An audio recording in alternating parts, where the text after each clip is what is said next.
Start 80 शब्द प्रति minute.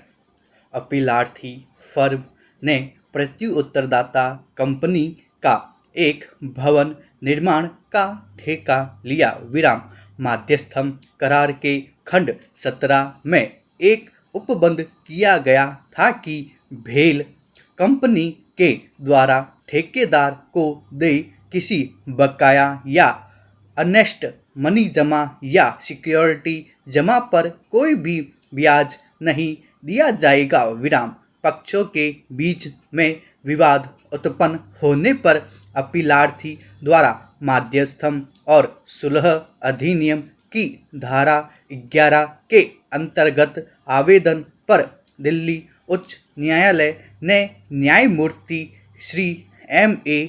Khan को मध्यस्थ नियुक्त किया। विराम अपीलार्थी ने अपने दावे में कंपनी पर विभिन्न मदों में बकाया कुल रुपये की धनराशि एवं उस पर वादकालीन और भावी ब्याज के साथ दावा किया, किंतु मध्यस्थम अधिकरण ने 10% ब्याज का आदेश दावा पेश किए जाने की तिथि 2/12/2011 से पंचाट धनराशि का भुगतान कर दिए जाने की तिथि तक के लिए आदेशित किया। विराम प्रति उत्तरदाता ने अधिनियम 1996 की धारा 34 के अंतर्गत उपर्युक्त पंचाट को चुनौती दिया, जिस पर दिल्ली उच्च न्यायालय के एक एकल पीठ ने दिनांक 10/3/2017 को निर्णित किया।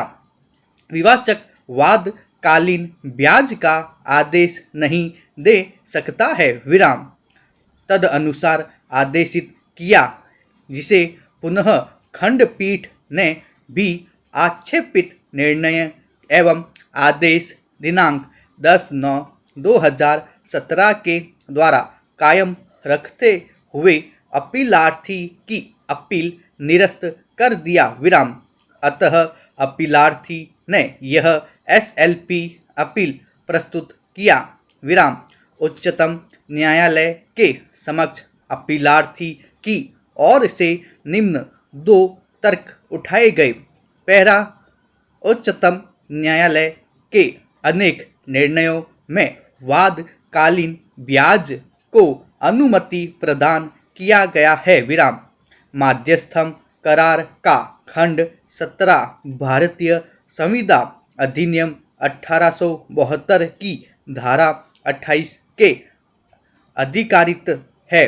विराम निर्णय मध्यस्थम और सुलह अधिनियम 1996 के प्रावधान पक्षों के बीच में संपन्न करार को सर्वोच्च महत्व प्रदान करते हैं और क्रमवत किसी मध्यस्थम के पूर्व संदर्भ पंचाट और वादकालीन ब्याज प्रदान करने की शक्ति को प्रतिबंधित करते हैं, यदि पक्षकार स्वयं उस पर सहमत हो चुके हैं। विराम अधिनियम की धारा 31(7) का जो ब्याज के भुगतान के संबंध में उपबंध करता है निम्नवक्त है। विराम पहला, धारा 31(7) का जब तक पक्षों के बीच में करार न हो जहाँ की और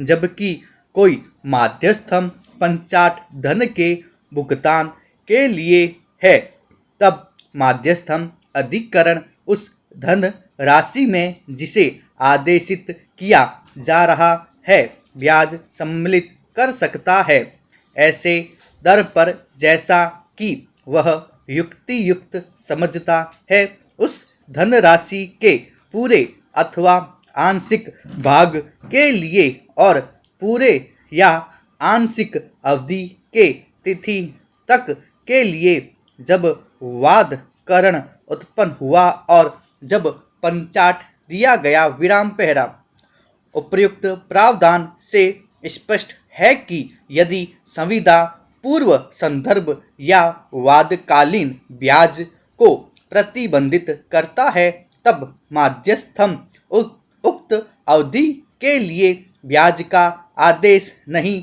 दे सकता है। विराम। इस मामले में करार का खंड 17 वर्गीकृत रूप में बिल्कुल स्पष्ट है और उसमें ठेकेदार को देय कोई भी बकाया धन शामिल है। विराम पहरा। श्री कामाक्षी अम्मा बनाम divisional railway manager works Palghat और अन्य 2010-8 SCC 767 के मामले में इस न्यायालय ने स्पष्ट घोषित किया है कि जहां की पक्षकार सहमत हो चुके हैं वहां ब्याज दे नहीं होगा और मध्यस्थम अधिकरण उस तिथि से जब वाद करण उत्पन्न हुआ और जब पंचाट दिया गया के बीच का ब्याज आदेशित नहीं कर सकता है। विराम। इसे पुनः श्री चित्तरंजन मेट्टी बनाम भारत संघ 2017-9 SCC 611 के मामले में दोहराया गया है। इसलिए जब संविदा में विनिर्दिष्ट प्रावधान हो तो अब भी व्यक्त रूप से ब्याज के भुगतान को वर्जित करता है तब मध्यस्थ के लिए वादकालीन ब्याज का आदेश करने का विकल्प खुला नहीं होगा। जिन निर्णयों पर अपीलार्थी ने विश्वास व्यक्त किया है वे यहाँ लागू नहीं होंगे। विराम।